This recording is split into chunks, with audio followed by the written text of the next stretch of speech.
Okay, I promised I would show you the belt riding that we're using here, and this is a looks like a 34-inch belt, and what we got it wrapped around the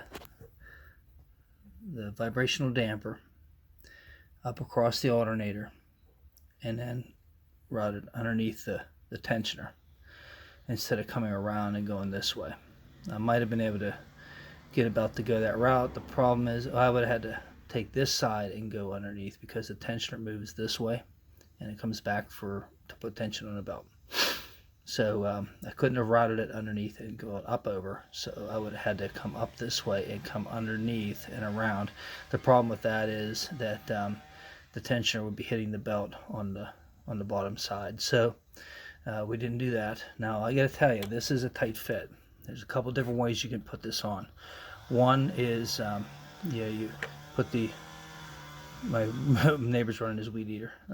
One is to put the damper side on first, and then you'd have the alternator loose, and you'd hook the belt over top of the pulley. There's a nice lip here that you got to go over, and then bring the alternator over and slide it into the mount and put the bolts in here and put the bolt down there, and then you're done. You can just plug the alternator in. The other way to do it is the way I did it, is put the bottom part on first, brought the top part up, skipped the tensioner. I don't even worry about that, because if for some reason the way this is set up, even if you bottom this tensioner out as far as it'll go, it will not go far enough to actually get around the tensioner and hook over top of this lip. So it's on the tight side in that respect. But I want to show you here, if I can, with just one hand. What you have to do is you have to get it over top of the two pulleys, and then very carefully pry the tensioner up, and then slip the belt underneath the tensioner. Okay, and I'm going to show you this. And when you see this, you have to kind of run like a 34, the next size up belt. Let me see if I can get it in here.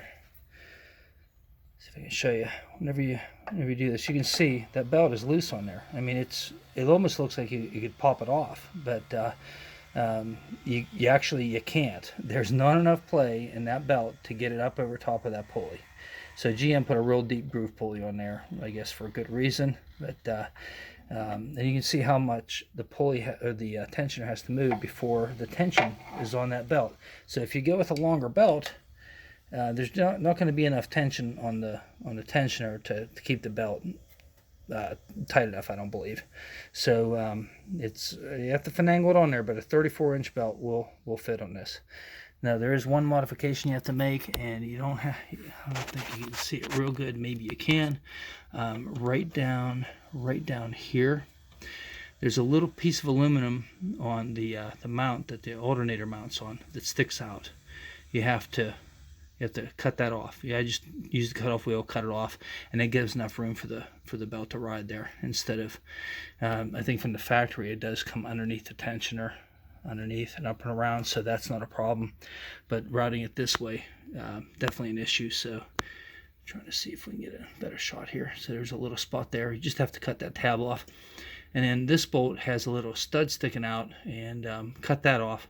You don't have to do that, but it does make working on the car a little bit easier, because one, this is not used at all for anything whatsoever, and just from working in here and your hands rubbing and trying to work, that thing sticks out.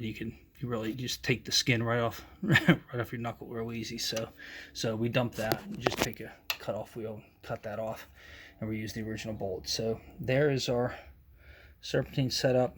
And what I do at the track is I take the original stock belt that would work on this motor, and the AC replacement pulley, like the I think it's made by Dorman, and it just bolts on and takes the place of the AC compressor. So I call it a dummy pulley. But what would happen if this would fail for some reason. I could put that pulley back on at just 3 bolts and then run the stock belt system. But I've had this on sustained high RPM use before and never had one bit of issue with it. So there it is. I think it's about as short a belt as you can get on there. And so what we're trying to do is cut back on any of the losses that we have here, but we definitely want to run the alternator. There's a few guys that they're taking the alternator off and they're charging the battery between races, and it's just I really don't feel that there's that much to be gained by doing that. So especially with the quad 4 with the ignition the way that it's set up, it needs, you know, full voltage for it to really work properly. So we're running the alternator just in case the battery would go down a little bit. It'll charge it up. So hopefully you like this. This is our pulley setup, and